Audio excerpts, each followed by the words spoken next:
لله نحمده ونستعينه ونستغفره ونعوذ بالله من شرور أنفسنا ومن سيئات أعمالنا. من يهده الله فلا مضل له ومن يضلل فلا هادي له، وأشهد أن لا إله إلا الله وحده لا شريك له، وأشهد أن محمدا عبده ورسوله. يا أيها الذين آمنوا اتقوا الله حق تقاته ولا تموتن إلا وأنتم مسلمون. يا أيها الناس اتقوا ربكم الذي خلقكم من نفس واحدة وخلق منها زوجها وبث منهما رجالا كثيرا ونساء، واتقوا الله الذي تساءلون به والأرحام، إن الله كان عليكم رقيبا. يا أيها الذين آمنوا اتقوا الله وقولوا قولا سديدا يصلح لكم أعمالكم ويغفر لكم ذنوبكم، ومن يطع الله ورسوله فقد فاز فوزا عظيما. أما بعد، فإن خير الحديث كتاب الله، وخير الهدي هدي محمد صلى الله عليه وسلم، وشر الأمور محدثاتها، وكل محدثة بدعة، وكل بدعة ضلالة، وكل ضلالة في النار. أعوذ بالله من الشيطان الرجيم. بسم الله الرحمن الرحيم. قاف والقرآن المجيد، بل عجبوا أن جاءهم منذر منهم فقال الكافرون هذا شيء عجيب. أإذا متنا وكنا ترابا ذلك رجع بعيد. قد علمنا ما تنقص الأرض منهم وعندنا كتاب حفيظ. بل كذبوا بالحق لما جاءهم فهم في أمر مريض. أفلم ينظروا إلى السماء فوقهم كيف بنيناها وزيناها وما لها من فروج، والأرض مددناها وألقينا فيها رواسي وأنبتنا فيها من كل زوج بهيج، تبصرة وذكرى لكل عبد منيب. ونزلنا من السماء ماء مباركا فأنبتنا به جنات وحب الحصيد، والنخل باسقات لها طلع نضيد، رزقا للعباد، وأحيينا به بلدة ميتا كذلك الخروج. كذبت قبلهم قوم نوح وأصحاب الرس وثمود وعاد وفرعون وإخوان لوط وأصحاب الأيكة وقوم تبع كل كذب الرسل فحق وعيد. أفعينا بالخلق الأول بل هم في لبس من خلق جديد. ولقد خلقنا الإنسان ونعلم ما توسوس به نفسه ونحن أقرب إليه من حبل الوريد. إذ يتلقى المتلقيان عن اليمين وعن الشمال قعيد. ما يلفظ من قول إلا لديه رقيب عتيد. وجاءت سكرة الموت بالحق ذلك ما كنت منه تحيد. ونفخ في الصور ذلك يوم الوعيد. وجاءت كل نفس معها سائق وشهيد. لقد كنت في غفلة من هذا فكشفنا عنك غطاءك فبصرك اليوم حديد. وقال قرينه هذا ما لدي عتيد. ألقيا في جهنم كل كفار عنيد مناع للخير معتد مريب. الذي جعل مع الله إلها آخر فألقياه في العذاب الشديد. قال قرينه ربنا ما أطغيته ولكن كان في ضلال بعيد. قال لا تختصموا لدي وقد قدمت إليكم بالوعيد. ما يبدل القول لدي وما أنا بظلام للعبيد. يوم نقول لجهنم هل امتلأت وتقول هل من مزيد. وأزلفت الجنة للمتقين غير بعيد. هذا ما توعدون لكل أواب حفيظ. من خشي الرحمن بالغيب وجاء بقلب منيب. ادخلوها بسلام ذلك يوم الخلود لهم ما يشاءون فيها ولدينا مزيد وكم أهلكنا قبلهم من قرن هم أشد منهم بطشا فنقبوا في البلاد هل من محيص إن في ذلك لذكرى لمن كان له قلب أو ألقى السمع وهو شهيد ولقد خلقنا السماوات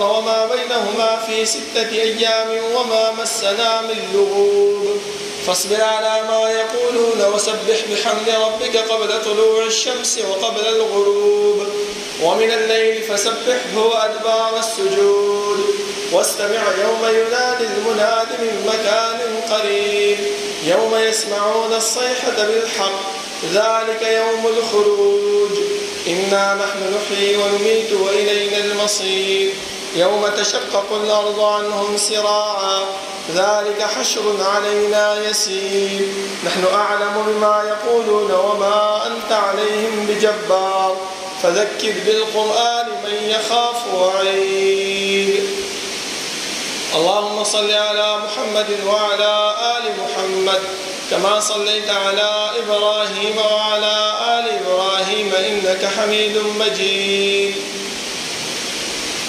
اللهم بارك على محمد وعلى آل محمد كما باركت على إبراهيم وعلى آل إبراهيم إنك حميد مجيد بسم الله الرحمن الرحيم لقد كان لكم في رسول الله أسوة حسنة لمن كان يرجو الله واليوم الآخر ومن يتول لمن كان يرجو الله واليوم الآخر وذكر الله كثيرا لله رب العالمين حمد وثناء وجناب محمد رسول الله صلى الله عليه وسلم باندې درود او سلام نه بعد زما معزز و محترم الله رب العالمین چې مونږ پیدا کړیو نو زمونږ د پیدایش مقصد هغه مهمل او بیکاره او عبث نو بلکې الله رب العالمین مونږ د څه غرض او مقصد دپاره د دنیا ته رالیږلي یو چې هغه خپل الله رب العالمین مونږ ته بیان کړی دی چې وما خلقت الجن والانس الا ليعبدون ما انسانان او پیریان نه دي پیدا کړي مګر د خپل عبادت دپاره بل ځکه الله رب العالمین چې کله آدم علیه السلام راولېږلو نو هم دغه خبرې ورته وکړله چې انسان ای آدم علیه السلام ته خو دنیا ته روان یې خو ستا د دنیا د تګ مقصد هغه دا دی چې زه کوم استازی کوم رهنما کوم قائد درلېږم د هغه رهنما او د هغه قائد خبره به منې د هغې په لار باندې به ځې د هغې اطاعت به کوې نو هله به ته کامیاب یې او هله به ته سرخوړ چې سبا زما خواله راځې زه چې تا نه تپوس کوم تا سره به د هغې جواب موجود وي او ما چې کوم جنت تیار کړی د هغې مستحق به ته ګرځېږي د دې د وجې نه زما محترمو الله رب العالمین په آخره کې مونږ ته زمونږ خوږ نبي رسول الله صلی الله علیه وسلم هغه را مبعوث کو هغې راولېږلو او ورسره مونږ ته دا وفرمایل چې انسانه ای د رسول الله صلی الله علیه وسلم امتي د دې خبرې باندې ځان خبر کا دا کوم استازی او کوم رهنما چې ما درولېږلو د دې هر یو کار هر یو فعل هر یو عمل دا ستا دپاره یو نمونه ده په کوم وخت کې لمن کان یرجو الله والیوم الآخر په هغه وخت کې چې دا انسان په الله او د الله په رسول او په ورځ د آخرت باندې امید ساتي چې یاره زه د قیامت په ورځ باندې الله مخې ته ورځم او الله به مانه تپوس کوي دغه شانتي خلکو دپاره دا پیغمبر سره اسوه او نمونه ده د هغې عمل د هغې فعل د هغې قول د هغې تګ راتګ د هر څه د دې انسان لپاره یو نمونه او یو عمل دی ځکه زما محترمو تاسو وګورئ چې د رسول الله صلی الله علیه وسلم سیرت انسان مطالعه کړي په هغې کې هر پهلو هغه رسول الله صلی الله علیه وسلم موږ ته بیانه کړې ده که موږ سیاست طرف ته ځو که موږ د اخلاقو طرف ته ځو که موږ معاملات طرف ته ځو که موږ د علم طرف ته ځو که موږ هر جانب طرف ته ځو هر جانب د رسول الله صلی الله علیه وسلم د سیرت او کې موجود دی ځکه الله رب العالمین فرمایي چې لقد کان لکم فی رسول الله اسوة حسنه د دې پیغمبر پر نقش قدم کې د دې پیغمبر په سیرت کې د دې په حیات کې د دې په ژوندۍ کې ستاسو لپاره یو بهترینه نمونه ده.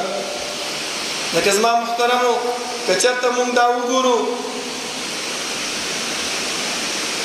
او د دې تشریح شروع کړو چې د رسول الله صلی الله علیه وسلم څنګه سیرت څنګه زموږ لپاره نمونه ده، نو که چېرته موږ د هغې دیني او مذهبي خدمات راواخلو او د هغې تشریح شروع کړو، نو په رسول الله صلی الله علیه وسلم په باره کې الله رب العالمین فرمایي لقد من الله على المؤمنين إذ بعث فيهم رسولا من أنفسهم يتلو عليهم آياته ويزكيهم ويعلمهم الكتاب والحكمة وإن كانوا من قبل لفي ضلال مبين.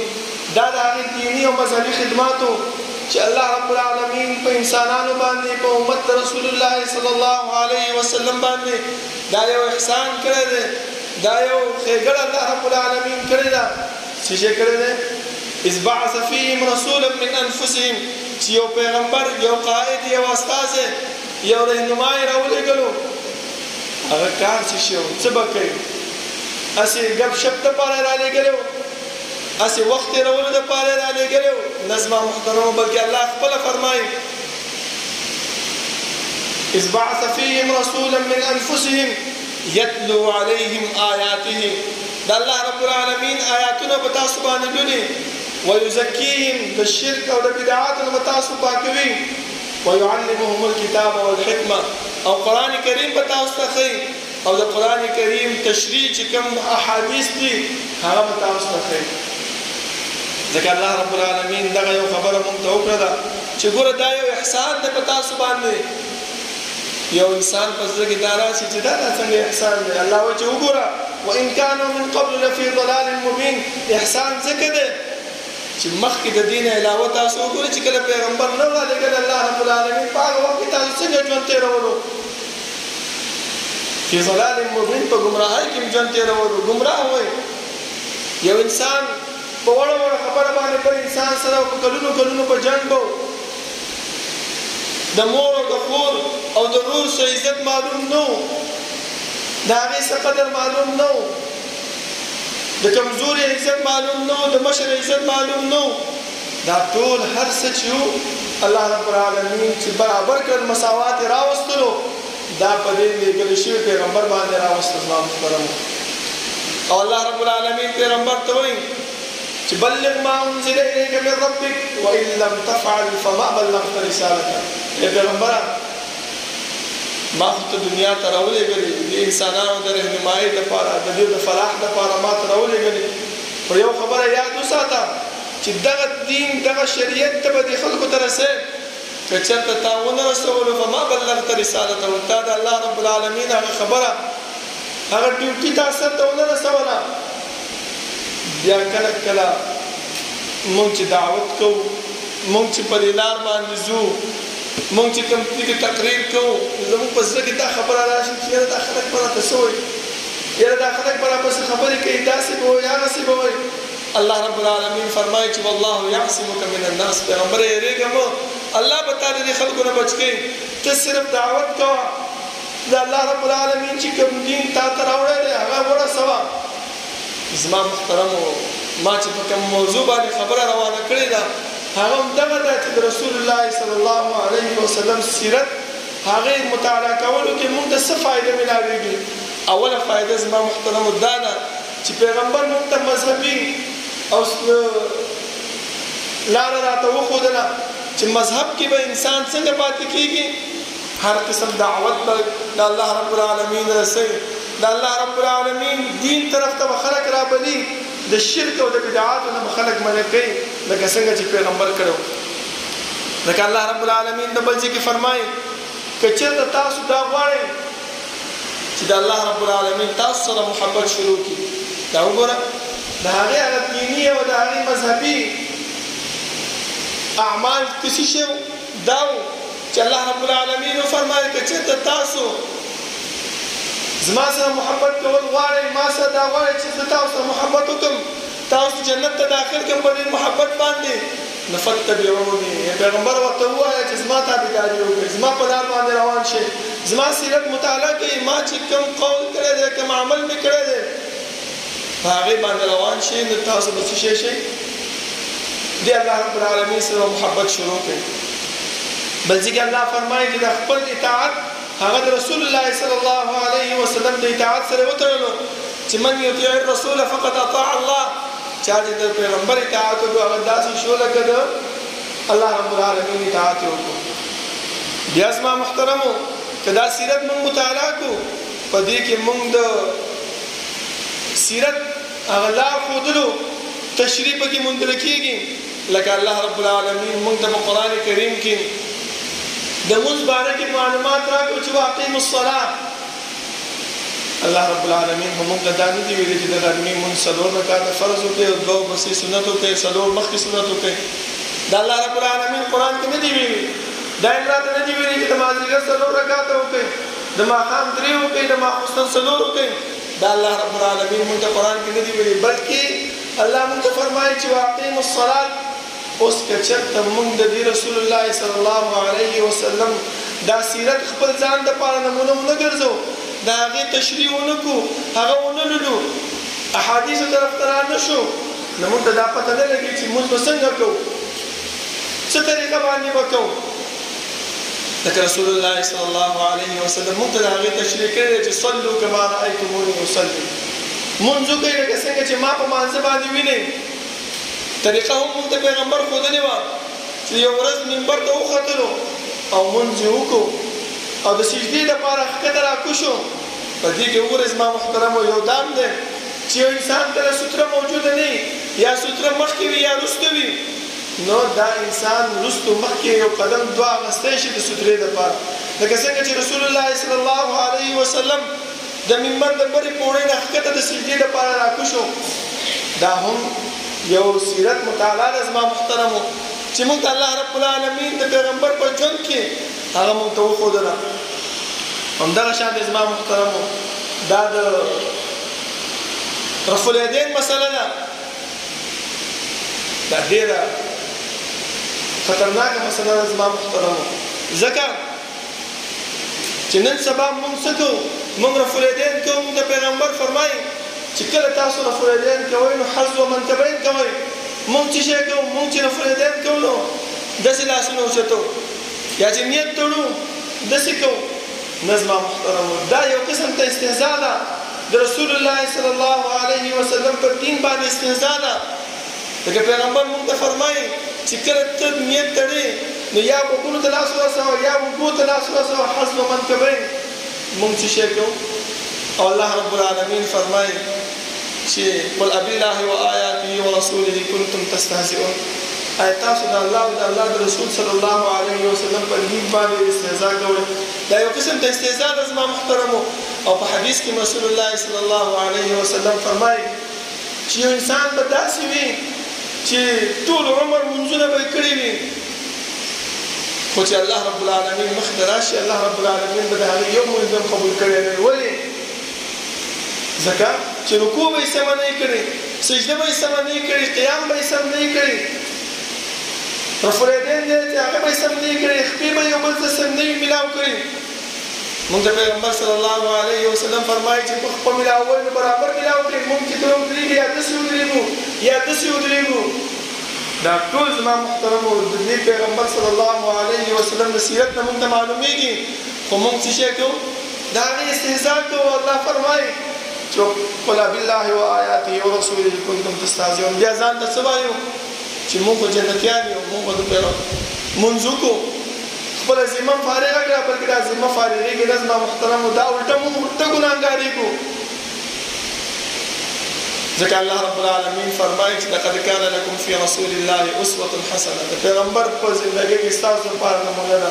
پیغمبر کله هم چې رفع الیدین کړی ده داسې نه دي کړي یا داسې نه دي لاسونه یې اوچت کړي بلکې خپله فرمایي چې کله رفع الیدین کوي نو که مخکې به کوئ څنګه به کوئ حذو منکبین تر اوږو پورې به لاس اوچتوئ. زما محترمو دا د هغه سنت دی دا د هغه طریقه ده. من یطیع الرسول فقد اطاع الله. دا د هغه طریقه ده د هغې په لار باندې چې انسان ځي.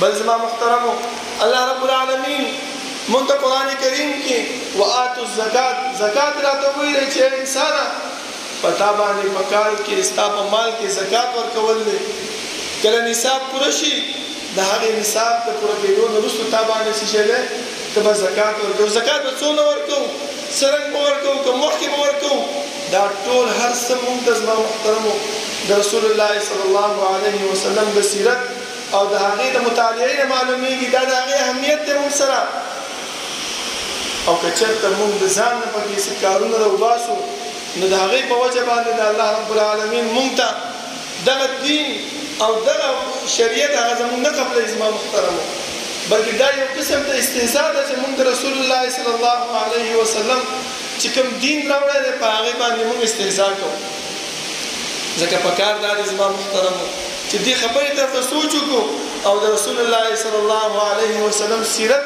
هغه په ښه طریقې سره مطالعه کړو چې سبا د الله رب العالمین مخې ته ودرېږو او الله رب العالمین موږ ته تپوس کوي چې انسانه دا کار دې کړو ولې دې کړو د چا په طریقه دې کړو چا تا ته ویلو نو موږ به ورته وایو چې الله تا قرآن کریم را لېږلی تا موږ ته یو رهنما او استازی را لېږلی او هغه رهنما او هغه استازی موږ ته دا خبره کړې وه چې دغه طریقې سره مونځ وکړې دغه طریقې سره مونځ وکړې نو که چېرته موږ په هغه طریقې باندې نه ځو زما محترمو سبا به موږ الله رب العالمین څه جواب ورکوو الله به راته وایي چې ما پیغمبر را لېږلی او ما ورته ویلي چې موږ په داسې طریقې سره وکړئ حج په داسې طریقې سره وکړئ زکات دومره ورکړئ چې دې حساب ته ورسېږي موږ ځان نه په هغې کې غلو کوله ځان نه په هغې کې به حیله پیدا کوله هغه به مخکې وروسته به کړو نو دا یو قسم ته استهزاء او دا هغه دین او هغه شریعت چې کوم پیغمبر را لېږلی دی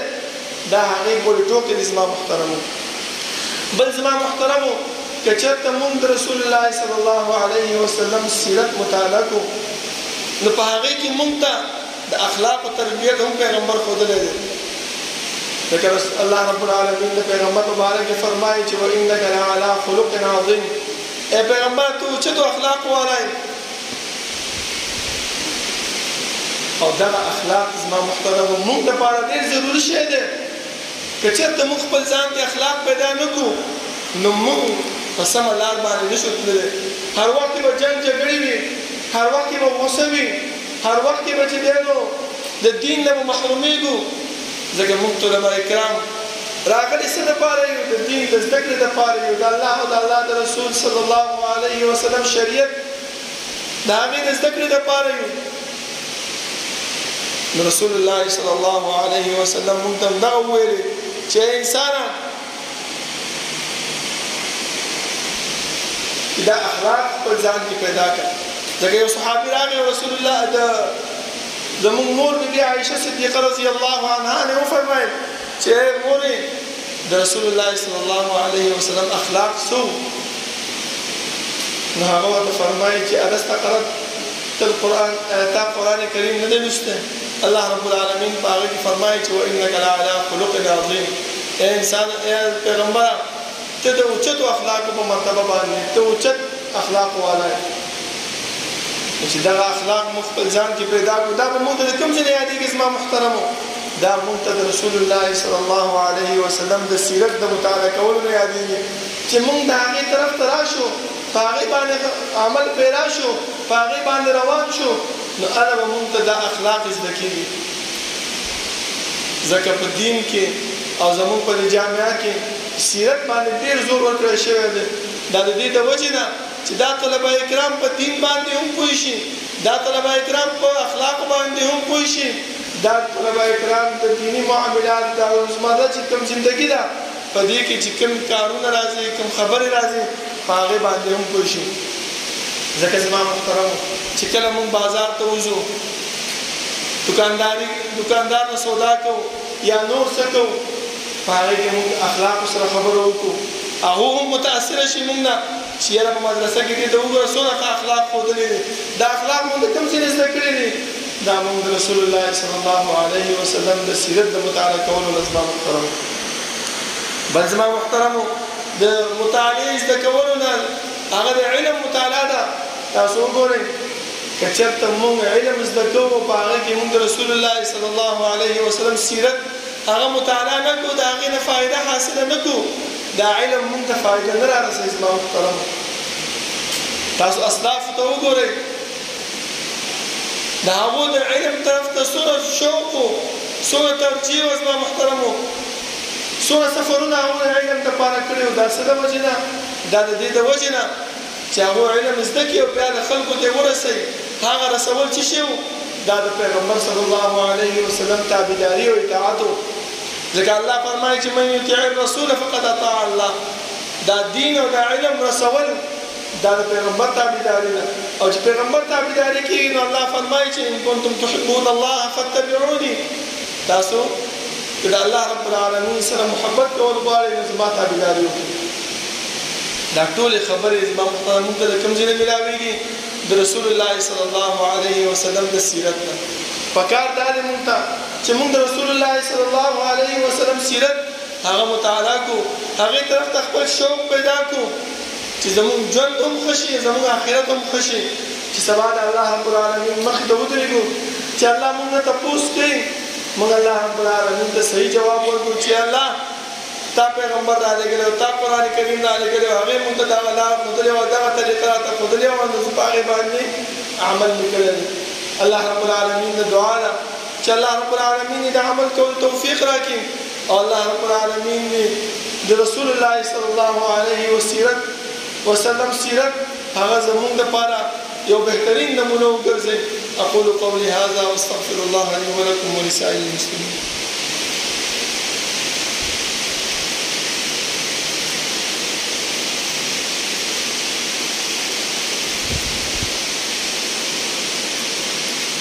إن الحمد لله نحمده ونستعينه ونستغفره ونعوذ بالله من شرور أنفسنا ومن سيئات أعمالنا. من يهده الله فلا مضل له ومن يضلل فلا هادي له. وأشهد أن لا إله إلا الله وحده لا شريك له وأشهد أن محمدا عبده ورسوله. يا أيها الذين آمنوا اتقوا الله حق تقاته ولا تموتن إلا وأنتم مسلمون. يا أيها الناس اتقوا ربكم الذي خلقكم من نفس واحدة وخلق منها زوجها وبث منهما رجالا كثيرا ونساء واتقوا الله الذي تساءلون به والأرحام إن الله كان عليكم رقيبا. يا أيها الذين آمنوا اتقوا الله وقولوا قولا سديدا يصلح لكم أعمالكم ويغفر لكم ذنوبكم ومن يطع الله ورسوله فقد فاز فوزا عظيما. أما بعد فإن خير الحديث كتاب الله وخير الهدي هدي محمد صلى الله عليه وسلم وشر الأمور محدثاتها وكل محدثة بدعة وكل بدعة ضلالة وكل ضلالة في النار. أعوذ بالله من الشيطان الرجيم. بسم الله الرحمن الرحيم. لقد كان لكم في رسول الله أسوة حسنة. زما محترمو زموږ تعلیمي کال هغه شروع شوی دی او الحمدلله موږ جامعې ته راغلي یو، نو په موږ باندې به د علم د زده کولو لپاره قسمه قسم مشکلات، قسمه قسم تکالیف هغه به راځي. نو دغه مشکلات او دغه تکالیف او دغه سختیانې دا به موږ برداشت کوو، نو هله به موږ ته د علم زده کېږي. زما محترمو ځکه د رسول الله صلی الله علیه وسلم موږ سیرت مطالعه کوو چې کله د غزوه خندق په موقع باندې رسول الله صلی الله علیه وسلم خندقونه کنستل، نو دومره سخته پرې راغله، دومره ولږه پرې راغله چې په خېټه باندې 2 کاڼي تړلي وو. صحابه کرام راغله او ورته وفرمایل چې ای د الله رسوله ډېر تکلیف دی، ډېر سخت دی، د الله رب العالمین نه دعا وکړه چې اسانتیا راولي. ځکه هغو خپل لمنې اوچتې کړې ورته وښودل چې زموږ په خېټه باندې 1 کاڼی تړلی دی. رسول الله صلی الله علیه وسلم هغه خپل لمن اوچته کړه ورته وښودله چې وګورئ تاسو 1 تړلی ما 2 تړلی دي. نو دغه تکالیف او دغه مشقت دیو برداشت کړی. زما محترمو هغه د غزواتو په موقع باندې و، د علم په موقع باندې هم ډېر تکالیف علماو اسلافو برداشت کړي دي. زما محترمو د موږ ته هم پکار دی چې موږ هم په دې علم په موقع باندې دغه تکالیف دغه مصیبتونه دغه سختیانې برداشت کړو او د اخلاقو او د نرمۍ جامه په هغه لرې نه کړو هغه خپل ځان کې پیدا کړو چې الله رب العالمین موږ ته د علم را نصیب کړي او الله رب العالمین موږ سره خلو کړي په دنیا کې الله رب العالمین دعا ده چې الله رب العالمین موږ په علم باندې ثابت قدم وساتي او الله رب العالمین موږ ته علم نافع را نصیب کړي چې سبا موږ خپل کلی ته لاړ شو او دا خلک د دې علم نه خبر کو کم ډیوټي کم لار خودن موږ ته رسول الله صلی الله علیه وسلم خودلی دا او هغه الله رب العالمین هغه ته بیان کړی و ربنا لا تزغ قلوبنا بعد إذ هديتنا وهب لنا من لدنك رحمة إنك أنت الوهاب ربنا اغفر لنا ولإخواننا الذين سبقونا بالإيمان ولا تجعل في قلوبنا غلا للذين آمنوا ربنا إنك رؤوف رحيم ربنا لا تؤاخذنا إن نسينا أو أخطأنا ربنا ولا تحمل علينا إصرا كما حملته على الذين من قبلنا ربنا ولا تحملنا ما لا طاقة لنا به واعف عنا واغفر لنا وارحمنا أنت مولانا فانصرنا على القوم الكافرين.